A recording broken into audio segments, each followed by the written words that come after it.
Bismillahirrahmanirrahim. Assalamualaikum warahmatullahi wabarakatuh.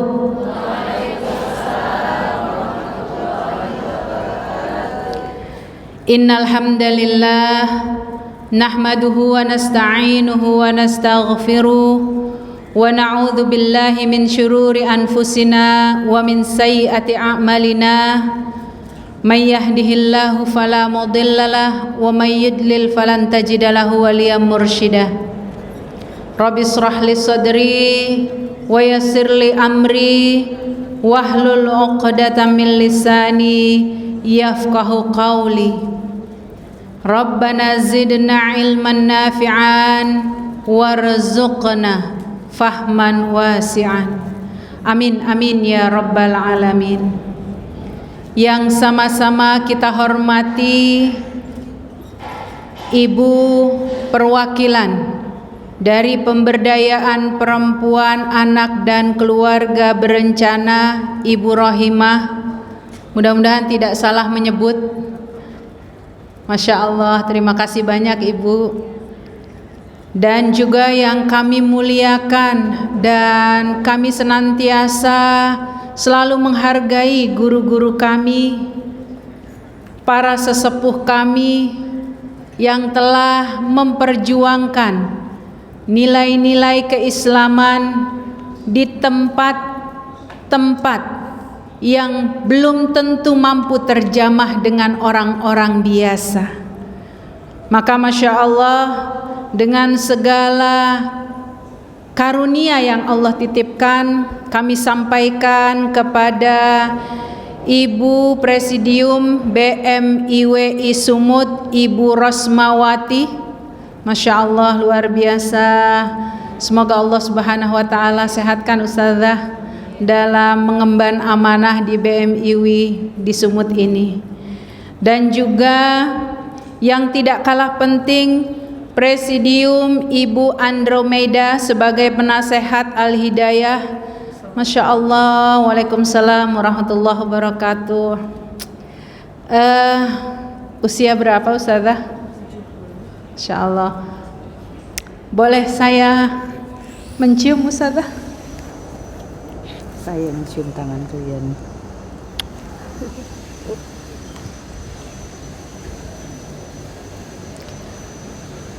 Luar biasa perjuangan para ibu-ibu kita dalam mengemban amanah yang ternyata amanah ini tidak semua juga orang meliriknya. Dan yang kami banggakan, Presidium Ibu Ustazah Nur Azizah Tambunan, yang pada kesempatan ini beliau mendapat mandat di periode yang pertama, dan kita doakan semoga Ibu Nur Azizah ini senantiasa istiqomah dalam menyebarkan nilai-nilai kebaikan. Dan tentu kepada Ibu Presidium Ibu Zahra Baiti, Masya Allah, luar biasa, Ketua Muslimat Al-Wasliyah, dan seluruh jajaran pengurus BMIWI Sumatera Utara yang tidak saya sebutkan satu persatu tanpa mengurangi rasa hormat. Begitu juga kepada ibu-ibu anggota organisasi BMIWI dan juga para undangan sekalian. Ibu-ibu yang dirahmati Allah, ada kata pepatah, ya. Kalau di sini dari tadi MC-nya berpantun, Bu. Saya sedang berpikir membuat pantun itu seperti apa ya. Maka saya keluarkan satu pantun. Di padang sedempuan membeli salak, berkebun nanas di Batubara, hadirkan perempuan cerdas berakhlak, keluarga berkualitas, Indonesia sejahtera. Insya Allah, ya. Inilah yang mudah-mudahan menjadi salah satu rekomendasi bagi BMIWI untuk terus bergerak bagaimana menghadirkan kualitas-kualitas rumah-rumah di seluruh wilayah ini menjadi berkualitas, baik dari sisi ilmunya terutama dari sisi akhlaknya. Tema kita hari ini berbicara tentang Rajab. Kalau kita berbicara tentang Rajab, maka tidak akan pernah hilang dari benak kita akan keutamaan Rajab itu. Banyak cerita yang bahkan saking banyaknya ibu-ibu, kita lupa akan satu demi satu sejarah itu, yang hampir pula sering berbicara tentang Rajab hanya berkaitan dengan bab sholat, sehingga ketika kita melupakan bab-bab yang lain, walaupun bab sholat ini menjadi satu hal yang terpenting, namun akhirnya aktivitas-aktivitas para perempuan sebagai seorang muslimah, kaum laki-laki sebagai kaum muslimin secara keumuman, lupa untuk menghantarkan agenda-agenda Rajab sebagai ilmu yang perlu diaplikasikan. Ibu-ibu yang dirahmati Allah, Allah Subhanahu wa ta'ala menggambarkan tentang bulan Rajab. Ketika di bulan Rajab itu ada kisah Isra Mi'raj. Kalau berbicara tentang Isra Mi'raj, kita nggak akan pernah lekang dari satu ayat yang menggambarkan tentang perjalanan baginda Rasulullah sallallahu alaihi wasallam. Siapa yang tahu ayatnya? Al-Isra ayat 1. Siapa yang bisa membacakan? Mungkin Ananda? Ibu-ibu? Silakan Ibu.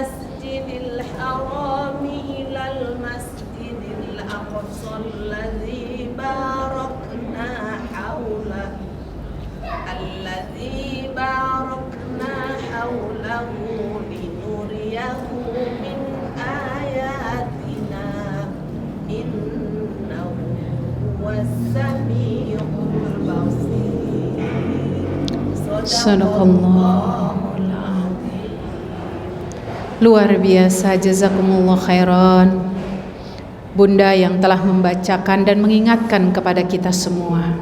Diawali dengan kalimat tasbih, Subhanalladzi, yang artinya kata-kata maha kesempurnaan hanya milik Allah, yang manusia kalau dia punya aktivitas dan kegiatan apapun, sebanyak apapun yang dia punyai, tidak akan mampu mengalahkan Allah Subhanahu wa ta'ala.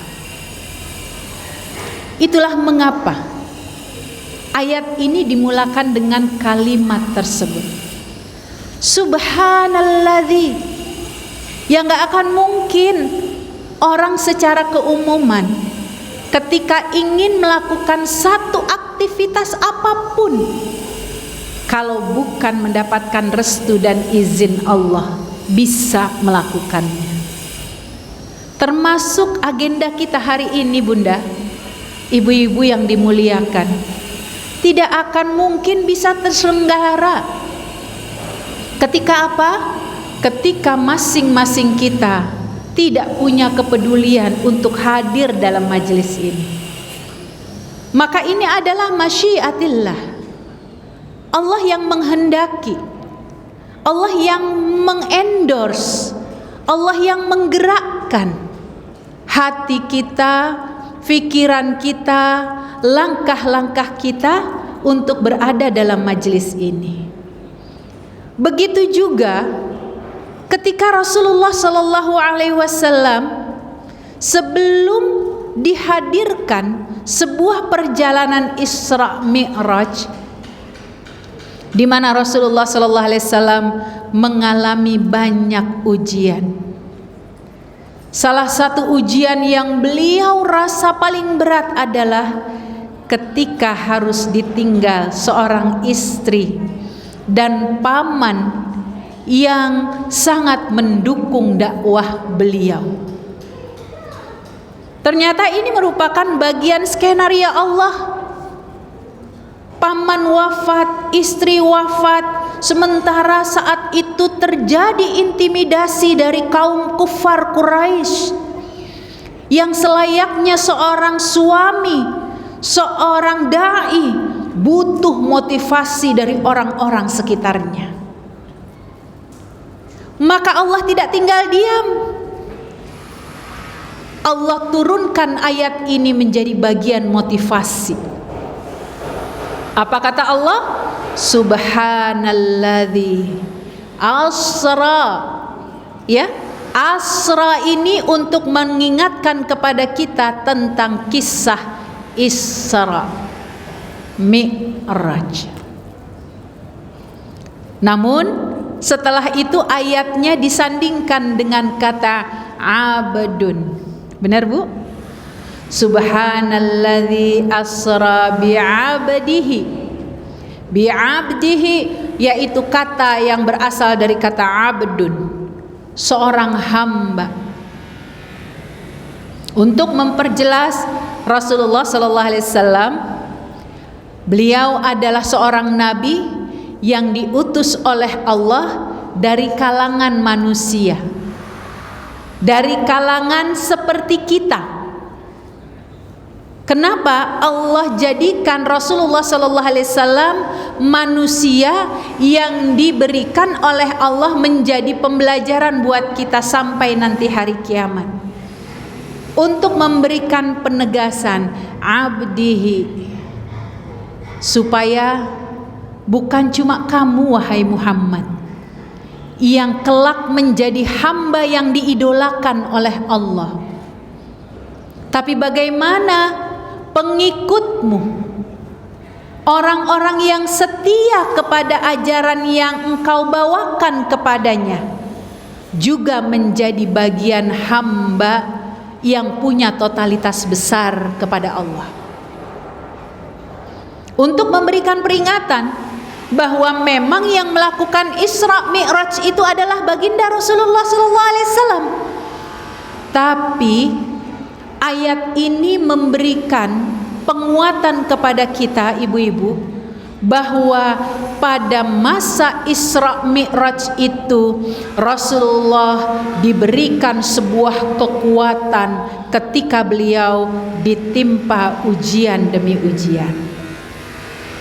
Hakikatnya kepada kita dikembalikan bahwa siapapun di antara kita mendapatkan ujian dari Allah Subhanahu wa taala, langsunglah bersambung kepada yang maha kuat. Bersambunglah kepada masdarul quwwah, yang kalau kita meminta kepada manusia, mereka punya keterbatasan. Mereka punya waktu yang terbatas, tenaga yang terbatas, ekonomi yang terbatas. Tapi saat seseorang mendapatkan ujian demi ujian, saat yang bersamaan Allah akan membersamainya jika dia meminta kepada Allah. Jadi para muslimah yang dirahmati Allah, bunda-bunda yang kami sayangi karena Allah, betapa abdihi ini menunjukkan identitas kita sebagai pengikut Rasulullah sallallahu alaihi wasallam. Diambilnya ibu itu kalimat tunggal, abdi, abdun. Karena apa? masing-masing kita nanti bertanggung jawab di hadapan Allah. Masing-masing kita punya hisab di hadapan Allah yang tidak bisa dibantu oleh orang lain. Kata-kata abdun inilah yang disampaikan oleh Allah Subhanahu wa taala kepada baginda Rasulullah sallallahu alaihi wasallam sebagai peringatan, wahai Muhammad, kalau engkau bukanlah seorang hamba yang memiliki ketaatan, tidak akan mungkin aku memberikan sebuah kabar gembira kepadamu dengan adanya perjalanan Isra Mi'raj. Kalau kita Bu, ini anak-anak sekarang nih, mohon maaf Bunda, kalau lagi nggak enak hati dikit aja, pengennya healing. Apa itu healing? Piknik. Ibu-ibu juga begitu. Ibu-ibu itu kalau udah bete di rumah, tidak nyaman di rumah, dia pengen healing. Healingnya kemana? Majelis ilmu. Jadi semua itu tergantung ke arah mana healing seseorang itu ditunjukkan. Ada orang yang tidak nyaman hatinya, tidak nyaman pikirannya, dia akan berada di tempat yang menurut dia hatinya nyaman, pikirannya enak, maka dia ke tempat-tempat maksiat. Ada, karena di tempat itu dia merasa nyaman. Tapi tentu orang-orang pilihan yang ada di dalam masjid ini merupakan orang-orang yang ketika mereka mendapatkan ujian dari Allah, hatinya lagi nggak tenang, jiwanya lagi nggak tenang, pikirannya lagi nggak jernih, dia akan hantarkan healingnya kepada Allah. Nah, itulah yang disampaikan kepada Rasulullah sallallahu alaihi wasallam, agar perjalanan yang dia hadapi saat ditinggal mati oleh istri, saat ditinggal wafat oleh paman, itu akan berbuah kenikmatan saat dia melewati sebuah perjalanan. Ada kata pepatah yang menyebutkan al-waqtu, jadi waktu itu adalah bagian dari solusi. Al-waqtu huwal ilaj. Waktu itu adalah proses bagi seseorang menyelesaikan masalahnya. Nah, bagaimana kita mampu mengisi waktu itu sangat tergantung dengan konteks kedekatan kita kepada Allah. Itulah mengapa Rasulullah sallallahu alaihi wasallam diberikan healing oleh Allah perjalanan Isra Mi'raj, karena di dalam jiwa dan pikiran Rasulullah yang tercetus hanya berpikir bagaimana umatnya bisa menyembah Allah. Jadi yang difikirkan bukan diri sendiri, Bu. Sampai beliau pun menghadapi sebuah kematian, apa yang beliau fikirkan? Ya ummati, ya ummati, ya ummati. Yang diingat adalah umatnya.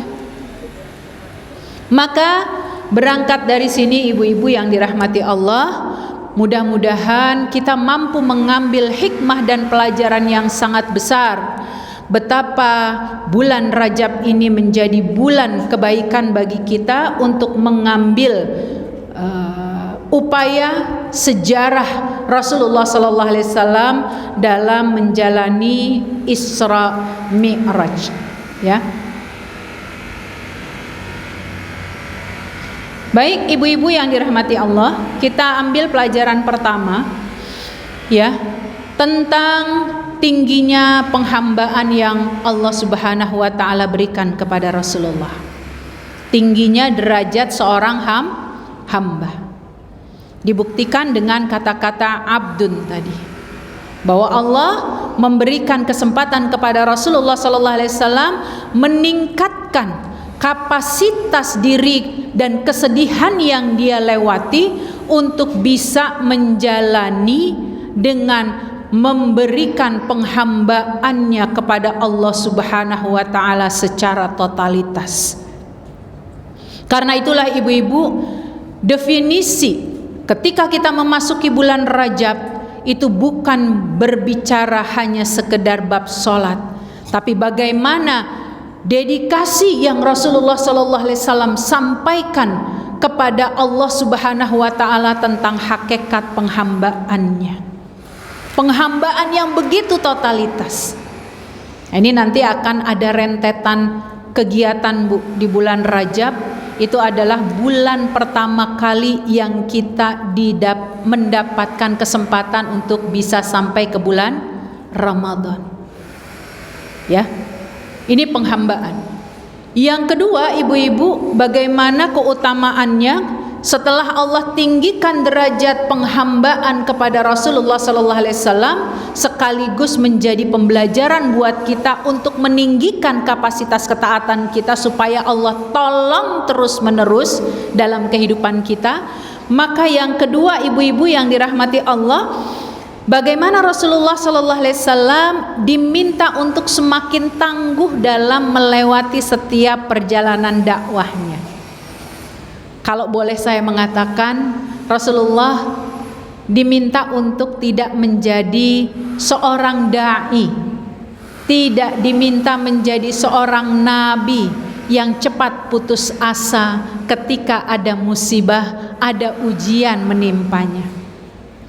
Sesungguhnya ibu-ibu, ini adalah pelajaran buat kita agar pada saat Allah kasih kita berbagai dinamika kehidupannya, jangan pernah kita putus asa dari rahmat Allah. Kadang saat kita berada dalam satu musibah, seolah-olah kitalah yang paling menderita daripada orang lain. Masya Allah ibu-ibu, saya punya pengalaman berhadapan dengan satu kisah. Seorang ibu membawa anaknya Bu, ketika itu masih berusia kurang lebih 3 bulan.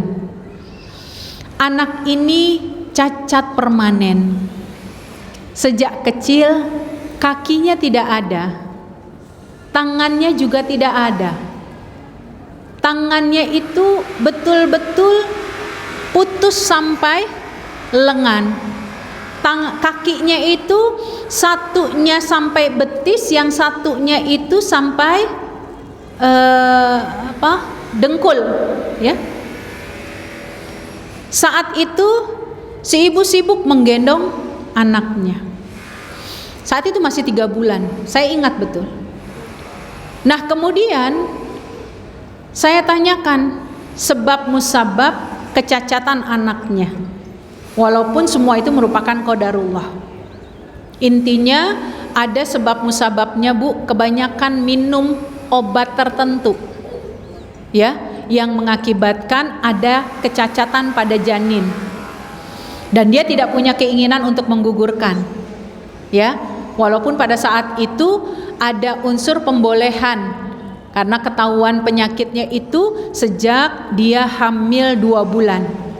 Tapi dia berupaya, saya tidak akan menggugurkannya. Biarlah takdir Allah yang terbaik yang memberikan keputusan kepada anak yang saya kandung. Kurang lebih Bu, cacat anak itu awal-awal di bulan pertama katanya ketika cacat menghampiri anaknya ini, dia malu berangkat ke majelis ilmu.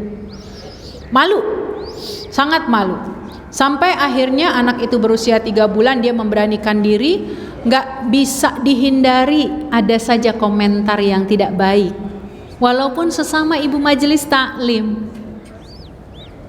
Bayangkan, padahal ini udah di majelis ilmu ya Bu, masih juga suka ngusik orang lain yang padahal dia sendiri untuk menerima ujian yang Allah titipkan kepadanya harus ditata dengan sebaik mungkin. Tapi terus dia berupaya. Nah sekali waktu saya datang lagi Bu, ketika anak itu sudah berusia 8 tahun. Saya diundang lagi ke tempat itu. Dan Masya Allah, si anak ini masih dengan kondisi yang tetap dalam keadaan cacat, karena itu adalah cacat permanen Bu. Kemudian saya ngobrol sama dia, anak ini pintar, namanya Nabila. Dan anak ini luar biasa dikasih potensi oleh Allah. Saya tanya begini, karena dia tuh riang gitu ya, kayaknya no comment kepada orang-orang di sekitarnya. Apa yang saya tanya? Nabila bisa semangat seperti ini, nggak malu dengan orang-orang? Enggak Ustazah, enggak malu. Kenapa mesti malu? Katanya. Ya, satu kalimat yang akhirnya membuat saya tersentuh dan saya tidak bisa berkata-kata kecuali menangis. Dia sampaikan begini, Bu, camkan baik-baik. Ustazah, saya pernah mendengar ceramah, kalau setiap orang diberikan ujian, pasti Allah akan ganti dengan yang paling baik buat kehidupannya. Itu yang pertama. Dan kalau saya cacat seperti ini, Allah nggak akan menyia-nyiakan kehidupan saya. Itu anak 8 tahun. Dia yakin betul, sekalipun dia punya keterbatasan, tapi Allah akan kasih kemuliaan jika dia bersama Allah. Ini dasar dari seorang ibu dalam apa? Memberikan pendidikan. Apa, Bu, yang terjadi? Anak ini mampu melukis dengan baik lewat mulutnya. Dan itu sempat hadir di Kick Andy. Kenapa? Dia memperlihatkan bahwa setiap orang itu pasti punya ujiannya.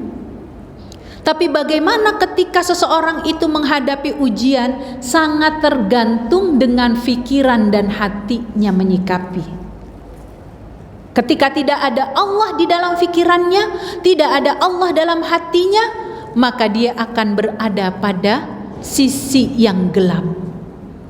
Nah, itulah yang terjadi pada diri Rasulullah sallallahu alaihi wasallam. Rasulullah sallallahu alaihi wasallam dikasih ujian. Kalau kamu mau tahu hakikat dakwah, makanya nih ibu-ibu para sesepuh ya yang berada dalam Badan Musyawarah Islam Wanita Indonesia, baik perkumpulan ormas-ormas yang lain, majelis-majelis taklim yang lain, kita akan menyadari mengajak orang dalam kebaikan itu enggak mudah. Tapi Allah ingatkan kepada Rasulullah, ketika tidak mudah, enggak boleh putus asa. Karena putus asa itu bukan bagian dari umatku. Itulah inspirasi yang harus kita ambil, Bu. Ketika berada di bulan Rajab ini, bagaimana kita terus memotivasi diri kita agar kita tidak lengah dari kekuatan ruhiyah yang Allah akan berikan kepada kita, sekalipun kita punya ujian itu. Ini hikmah yang bisa kita ambil. Selama bulan Rajab itu Rasulullah galau, Bu. Manusiawi, galau itu manusiawi. Makanya Rasulullah diminta healing. Yo, pergi deh. Ya, pikniknya nggak tanggung-tanggung. Berangkat menuju perjalanan Isra Mi'raj. Di sana, Bu, bukan cuma sekedar kayak kita piknik, makan, minum, enggak. Tapi Rasulullah SAW diperlihatkan oleh Allah Subhanahu wa taala satu fenomena yang tidak akan pernah bisa diberikan kepada seorang hamba manapun. Itulah mengapa ayat ini memperjelas hamba yang paling mulia adalah baginda Rasulullah sallallahu alaihi wasallam. Enggak ada yang pernah tahu tentang hakikat dari sesuatu yang gaib. Tapi Rasulullah sallallahu alaihi wasallam diperlihatkan oleh Allah tentang hal yang gaib itu walaupun tidak tuntas. Kenapa? Karena Rasulullah sallallahu alaihi wasallam bagian dari manusia yang tidak menjadi penentu dalam urusan yang gaib. Gitu. Masya Allah, ibu-ibu yang dirahmati Allah, ya. Jadi di situ ada pembekalan bagaimana Rasulullah SAW makin kuat dalam menjalani dakwah, dalam menjalani rintangan. Karena Rasulullah pada saat itu kehilangan pegangan, kehilangan istrinya, kehilangan pamannya. Dua-duanya adalah sumber inspirasi. Tapi seolah-olah Allah ingin memperlihatkan, kamu kehilangan dua orang yang kamu sayangi, tapi kamu belum kehilangan Tuhanmu. Itu sindiran buat kita, Bu. Sindiran buat kita yang dalam kondisi apapun kita harus menyerahkan segala urusan ini kepada Allah Subhanahu wa taala. Yang ketiga, ibu-ibu, Rasulullah sallallahu alaihi wasallam setelah melaksanakan perjalanan Isra Mi'raj ini harus menyampaikan kepada orang-orang di sekitarnya, kan gitu. Tapi kira-kira banyak yang nerima atau yang menolak? Banyak yang menolak karena nggak masuk akal, Bu. Saya bersama Ustazah Masyitoh, kami sama-sama lulusan dari Mesir, Bu. Jadi perjalanan kalau Mesir menuju satu negara yang lain itu membutuhkan perjalanan yang panjang. Nggak usah terlalu jauh, misalnya ke Saudi saja. Kalau naik pesawat ya butuh waktu 2 jaman. Namun perjalanan Isra Mi'raj itu bisa dilewati cuma 1 malam. Padahal dari Masjidil Haram menuju Masjidil Aqsa itu kalau melewatinya dengan kendaraan berkuda dibutuhkan waktu kurang lebih 2 bulan. Nggak bisa sehari karena ada pesawat, enggak. Kalau sekarang mudah, nggak bisa, Bu. Maka banyak orang yang nggak percaya dengan apa yang Rasulullah SAW lakukan. Apa maknanya? Ternyata setiap kebenaran, sekalipun kita rasa sukar menyampaikannya, sekalipun kita rasa berat menyampaikannya, tetap menjadi kewajiban harus kita sampaikan. Balighu anni walau ayah. Jadi hadis ini mempertegas sebagai seorang muslim, sebagai seorang muslimah, ketika ada hal-hal yang tidak menyenangkan dalam urusan agama dan itu dilakukan oleh orang yang ada di depan kita, kalau itu kaitannya merusak nilai agama, balighu anni walau ayah, walau kana murrun, walaupun ada kondisi nggak nyaman. Itulah fenomena yang dilakukan oleh Rasulullah sallallahu alaihi wasallam. Saat beliau kembali dari perjalanan Isra Mi'raj, nggak mudah banyak orang percaya. Namun orang yang pertama kali percaya itu adalah Abu Bakar As-Siddiq. Makanya gelarnya As-Siddiq, Bu. Karena apa saja yang keluar dari lisan Rasulullah sallallahu alaihi wasallam selalu beliau benarkan. Sampai ada sahabat, ini sahabat, bahkan sahabat ini sudah masuk surga, udah dijamin, Bu, masuk surga. Ketika itu dia ngomong sama Abu Bakar, wahai Abu Bakar, kamu percaya nggak sih, masuk akal nggak sih, gitu ya, kalau Nabi kita itu bisa melakukan perjalanan cuma 1 malam. Apa kata Abu Bakar? Jika ada perjalanan yang lebih pendek dari itu, atau sesuatu yang tidak masuk akal lebih dari itu, aku adalah orang pertama yang mempercayainya. Ini babnya, Bu, keimanan. Kalau iman sudah menancap dalam dada seseorang, dia tidak akan pernah berpikir tentang masalah baik untuk dirinya sendiri semata, tapi dia berpikir bahwa kebaikan itu akan terlingkupi saat dia membersamai Allah. Ya, karena itulah ibu-ibu yang dirahmati Allah Subhanahu wa taala. Kalau kita berbicara tentang perjalanan Isra Mi'raj ini, maka kita akan ketemu dengan bagaimana Rasulullah Shallallahu Alaihi Wasallam menjalani peristiwa yang sangat tidak nyaman untuk dia sampaikan di tengah masyarakat. Sekarang kita berhadapan, Bu. Ya, tentu kita menginginkan negeri kita menjadi salah satu bagian baldatun thayyibatun wa rabbun ghafur. Maka kalimat-kalimat thayyibah ini perlu kita sampaikan kepada Allah. Perlu kita mintakan kepada Allah. Agar apa? Kita dijauhi dari prasangka-prasangka buruk kita, dari ketidaknyamanan kita, dan kita berharap Allah pilih yang terbaik untuk pemimpin bangsa ini. Jadi jangan kita gerasa gerusu doang, Bu, tapi kita nggak action apa-apa. Ya, kita perlu melakukan sebuah statement, sebuah perlakuan, supaya apa? Kita tetap menjadi bagian dari abdun, menjadi seorang hamba yang produktif, menjadi seorang hamba yang bisa memberi, sehingga sekalipun orang lain tidak menyukai, tapi selama orang Allah menyukai, tetap kita bisa laksanakan. Ya. Nah, maka ibu-ibu yang dirahmati Allah Subhanahu wa taala, yang selanjutnya dalam Isra Mi'raj ini kita akan temui ada sebuah perjalanan, bukan cuma dari Masjidil Haram, tapi ada ketemu dengan satu masjid yang lainnya. Subhanalladzi asra bi'abdihi lailan minal masjidil haram ilal masjidil aqsa. Ibu-ibu, punten, mohon maaf.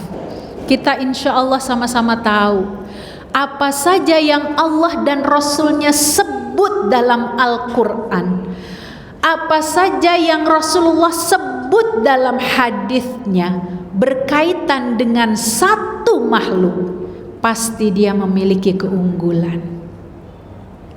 Allah nggak sebut kamu dari Mekah menuju Palestina, enggak, tapi sampai spesifik masjid, untuk menunjukkan bahwa satu-satunya tempat yang bisa membawa semangat kita untuk berislam itu adalah masjid. Jadi ibu-ibu, majelis taklim itu bagian dari apa? Penyemangat buat kita. Namun Allah sebut secara spesifik ilal masjidil minal masjidil haram. Berarti masjid yang paling dimuliakan itu adalah Masjidil Haram. Ilal Masjidil Aqsa. Kalau hari ini kita ngedapetin, Bu, saudara-saudara kita di Palestina dipenuhi dengan kecaman-kecaman, intimidasi-intimidasi. Sungguh itu adalah bagian evaluasi buat kita bagaimana menjaga Masjidil Aqsa. Karena disebut di dalam Al-Quran, berarti Al-Aqsa memiliki keutamaan. Saya ingin flashback dulu. Alhamdulillah beberapa waktu yang lalu, Bu, kami kami dikunjungi oleh 3 da'iyah Palestina yang mereka adalah orang Gaza, yang kemudian mereka menetap di Yordan dan juga di Turki, karena mereka sudah tidak bisa lagi masuk ke Palestina. Tapi mereka terus berkontribusi untuk memenangkan Palestina agar menjadi merdeka. Mereka cerita, Bu, sebelum saya berangkat kemarin, karena pertemuan kami itu kurang lebih hari Rabu dan hari Kamis. Di hari Kamis itu beliau cerita, salah satu cerita yang mengusik perasaan kami, agresi Israel yang dilakukan selama 117 hari lalu, akan didapati perempuan-perempuan yang mereka notabene-nya menggunakan hijab, itu nggak pernah berganti hijabnya selama 117 hari, Bu. Wanita-wanita di sana ketika mengalami menstruasi, Bu, itu nggak berani duduk. Kenapa? Karena mereka nggak punya pembalut. Mereka juga nggak bisa, Bu, yang namanya mencuci pakaian dalam mereka. Kenapa? Karena tidak ada air. Baru diceritakan begitu saja sudah membuat kita gelisah. Apa kalau begitu kontribusi kita untuk saudara-saudara kita di Palestina? Doa yang paling minimalis saja rasanya kita masih membatasi. Nunggu selesai sholat wajib baru kita baca. Itu pun kalau ingat. Padahal Allah Subhanahu wa ta'ala telah letakkan kalimat Masjidil Aqsa, yang berarti ini menjadi perhatian buat kita umat Islam, bukan cuma untuk masyarakat Palestina. Dan kita tahu kejadian ini berpindahnya perjalanan Isra Mi'raj ini di bulan Rajab. Maka wajar kalau di bulan Rajab tanggal 27 setiap tahunnya itu diabadikan dengan peristiwa Isra Mi'raj. Ya, agar apa? Agar ada sebuah kenangan yang terus diingat oleh anak cucu keturunan kita. Maka kalau Palestina ini dihilangkan, diberantas habis oleh Israel, salah satu kepentingannya adalah hilang sudah sejarah. Benar nggak, Bu? Hilang sejarah. Nggak ada lagi tapak tilas tentang bagaimana perjalanan beratnya Rasulullah SAW menjalani Isra Mi'raj ini untuk menjadi sebuah pembelajaran bagi kita. Ibu-ibu yang dimuliakan Allah, ada 3 faktor. Perhatikan, ada 3 faktor yang menyebabkan seseorang itu bisa bertambah pahalanya dan bisa bertambah pula dosanya. Faktor yang pertama adalah faktor waktu. Apa yang dimaksud dengan faktor waktu? Jika seseorang melakukan amal kebaikan di waktu itu, maka Allah akan lipat gandakan pahalanya. Apa saja waktu itu? Yang pertama, Ramadan. Nggak ada yang mampu menandingi bulan Ramadan untuk pahalanya. Sekali kebaikan yang kita lakukan, 700 kali lipat kita dapatkan pahalanya. Tapi nggak mungkin kita cuma nungguin kebaikan itu setahun sekali. Maka Allah kasih karunia-Nya kepada kita. Ada waktu yang kedua, yaitu bulan-bulan haram. Bulan haram ada berapa? 4. Muharram, Rajab, Zulqa'dah, Zulhijjah. Ada di situ. Inna iddata syuhuri indallahi 12 yauma khalaqas samawati wal ard minha arba'atun hurum. Ada loh 4 haram yang dimana ketika kamu melakukan kebaikan di bulan haram ini, Allah kasih perlipat gandaannya. Jadi ibu-ibu, adik-adik, kakak-kakak yang datang ke Masjid Al-Jihad meniatkan untuk menuntut ilmu karena Allah, pahalanya nggak cuma 1. Kenapa nggak cuma 1? Karena ini bulan Rajab. Setiap amal kebaikan itu akan dilipat gandakan pahalanya. Ketika kita langkahnya makin panjang, makin jauh dari area masjid, ya, siapapun yang terjauh dari kita, maka pahalanya akan lebih panjang lagi. Ya, jadi itu faktor yang pertama, karena waktu.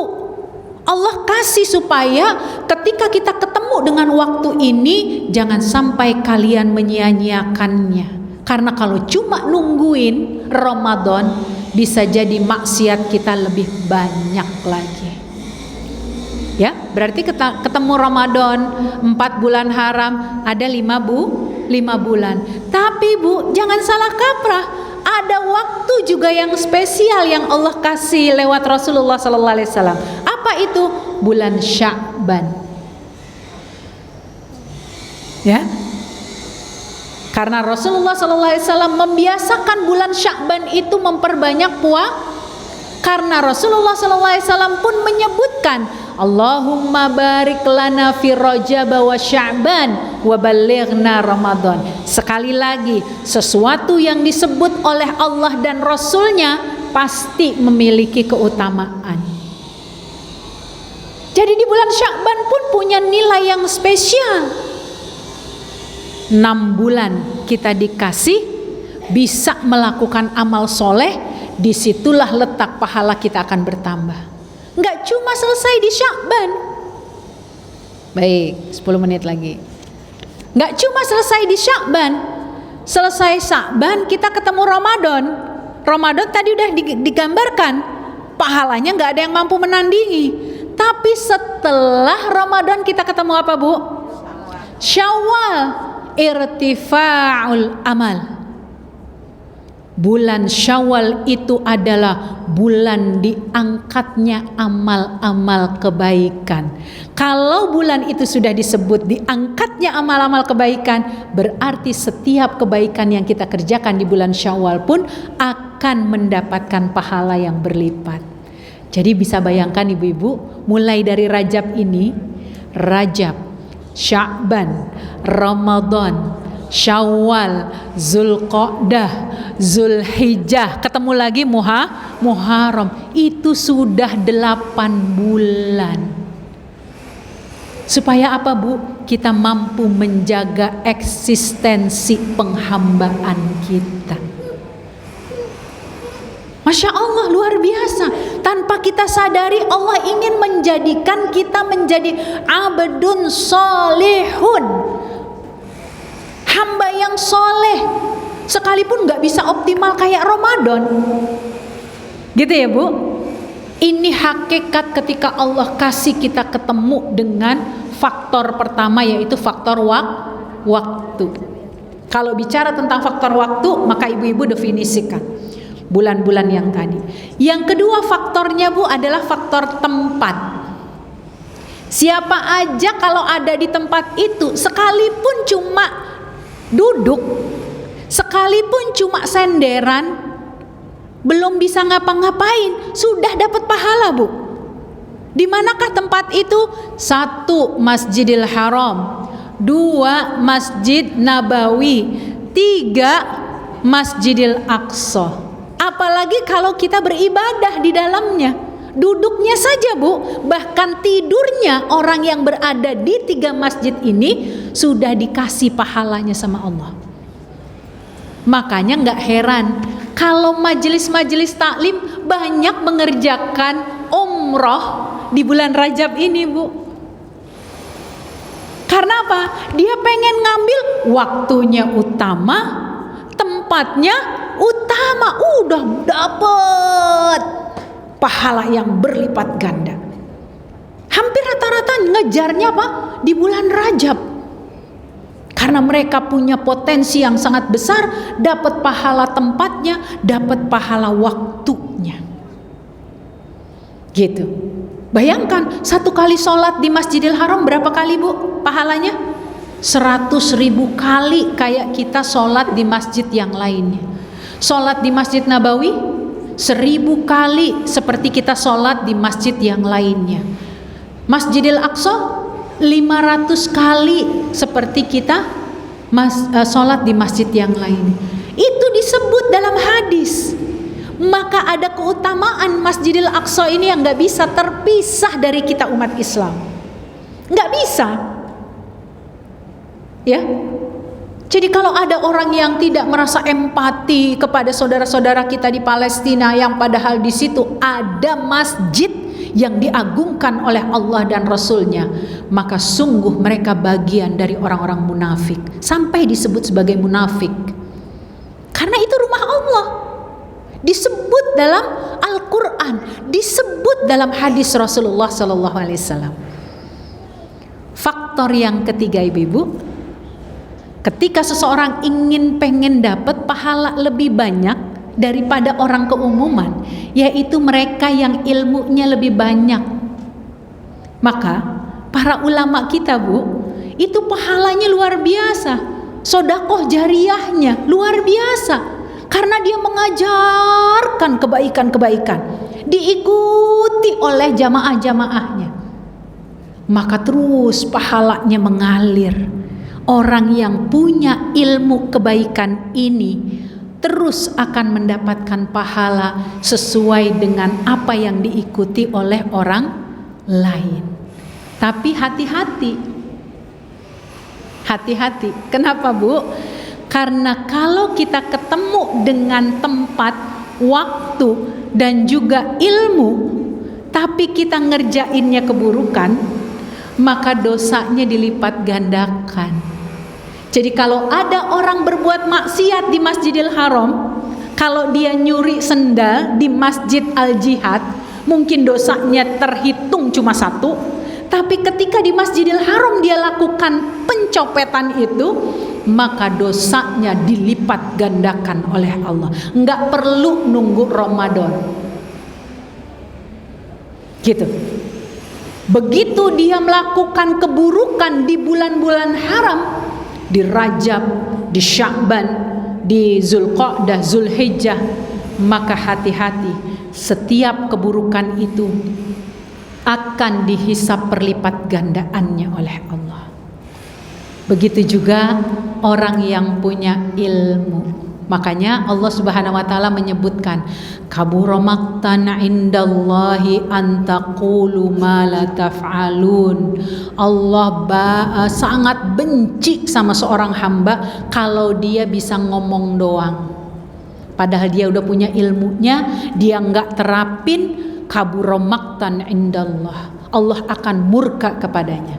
Itulah mengapa kalau ada seorang ulama, dia hanya bisa mengajarkan tanpa mempraktekkan, bahkan memberikan contoh yang tidak baik, ulama ini dosanya lebih besar daripada orang umum.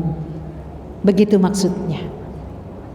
Jadi jangan bangga menjadi seorang ulama kalau apa? Tidak bisa memberikan keteladanan, tidak bisa memberikan kebaikan, tidak bisa memberikan solusi-solusi dalam permasalahan umat dalam hal kebaikan. Nah, itulah ibu-ibu sedikit cerita tentang kita di bulan Rajab ini, sekaligus yang terakhir adalah tentang bab sholat. Kita tahu bahwa Rasulullah Shallallahu Alaihi Wasallam sebelum naik ke Sidratul Muntaha, beliau diizinkan oleh Allah ketemu dengan semua para nabi yang sudah wafat. Karena nabi kan nabi terakhir ya Bu, Nabi Adam sampai Nabi Isa dipertemukan oleh Allah di mana Bu? Di Masjidil Aqsa. Bayangkan Bu, berarti barokahnya luar biasa Masjidil Aqsa itu. Dipertemukan seluruh para nabi itu, dan Allah memerintahkan lewat malaikat Jibril, wahai Muhammad, imami nabi-nabi sebelummu. Kemuliaan umat Islam terletak pada kondisi Rasulullah Sallallahu Alaihi Wasallam jadi kedua nabi di antara nabi-nabi pilihan Allah. Jadi ada 113 Bu para nabi. Berapa Bu? 113 para nabi yang dimakmumi oleh baginda Rasulullah Sallallahu Alaihi Wasallam. Nabi dan Rasul semuanya. Mungkin kalau kita cuma mengenal Nabi 25 ya, Rasul 5 karena ulul azmi, padahal lebih dari itu. Masya Allah. Begitu Rasulullah mengimami, sudah mulai masanya untuk naik ke Sidratul Muntaha. Apa yang terjadi? Rasulullah Sallallahu Alaihi Wasallam diingatkan oleh Nabi Sulaiman, Nabi Musa, Nabi Isa, wahai Muhammad, mintalah kepada Allah agar Allah mengurangi jatah sholatmu dari 50 kali pengerjaan sholat hingga Allah kasih kemudahan. Ternyata Bu, Rasulullah naik minta keringanan, dikasih keringanan. Tapi kata Nabi Musa, masih berat umatmu ya Muhammad. Naik lagi, Ya, turun lagi. Ketika itu Nabi Sulaiman mengatakan, masih berat ya Muhammad. Ketiga kalinya Rasulullah SAW mengatakan, demi Allah, aku malu meminta keringanan untuk yang kesekian kalinya kepada Allah. Cukuplah 5 waktu ini menjadi bagian sholatnya bagi umatku. Nah, itulah yang terjadi sampai hari ini. Kita kalau bukan karena sayangnya baginda Rasulullah SAW, kalau bukan cintanya Rasulullah SAW kepada kita, sampai hari ini kita masih melakukan 50 waktu dalam satu hari. Ibu-ibu gak bisa masak, ibu-ibu gak bisa taklim, ibu-ibu belum ganti mukena udah sholat lagi. Jadi 50 waktu menjadi 5 waktu. Ini karunia yang Allah kasih. Makanya cerita bab sholat di dalam bulan Rajab ini menjadi sebuah kekuatan. Karena tanpa sholat yang dijaga oleh umatnya Rasulullah SAW, niscaya kalian pun akan berat melakukan amal yang lainnya. Selama sholat tidak dijaga dengan sebaik-baiknya, selama itu pula lah kalian akan terkuras dengan urusan dunia. Itulah ibu-ibu, semoga inspirasi-inspirasi ini memberikan kekuatan kepada kita agar di bulan Rajab yang masuk dalam kategori bulan haram menjadi fenomena buat kita untuk banyak melakukan hal-hal yang terbaik, sebagaimana doa kita, Allahumma barik lana fi Rajab wa Sya'ban wa ballighna Ramadan. Sekian, mudah-mudahan yang sedikit ini bisa memberikan kemudahan bagi kita bisa melakukan. Dan ibu-ibu, ini turun hujan, Masya Allah. Semoga ini adalah bagian skenarionya Allah. Allah anugerahkan di dalam majelis ini kita bisa berdoa bersama, kita bisa memanjatkan kepada Allah Subhanahu wa ta'ala agar apa yang menjadi hajat-hajat kita dikabul oleh Allah Subhanahu wa ta'ala. Allah jadikan orang-orang tua kita yang sudah wafat, Allah jadikan mereka adalah penghuni-penghuni syurga, yang Allah ampuni dosa-dosanya, yang Allah mudahkan hisabnya buat mereka. Bagi kita yang Allah izinkan dalam kehidupan, semoga Allah berikan kita kesehatan, Allah mudahkan segala urusan kita, Allah lapangkan rezeki kita, Allah jadikan keluarga kita keluarga yang sakinah, mawaddah, warahmah. Kita juga hantarkan doa untuk guru-guru kita, para kiai-kiai kita, para asatizah-asatizah kita. Semoga mereka bisa memberikan ilmunya kepada kita dalam keadaan sehat walafiat. Allah jaga mereka dari segala kemudaratan. Allah jaga ilmu-ilmu mereka agar tersampaikan dengan baik kepada kita. Ala hadhihin niyah wa likulli niyatin salihah ila hadratin Nabil Mustafa sallallahu alaihi wasallam. Al-Fatihah.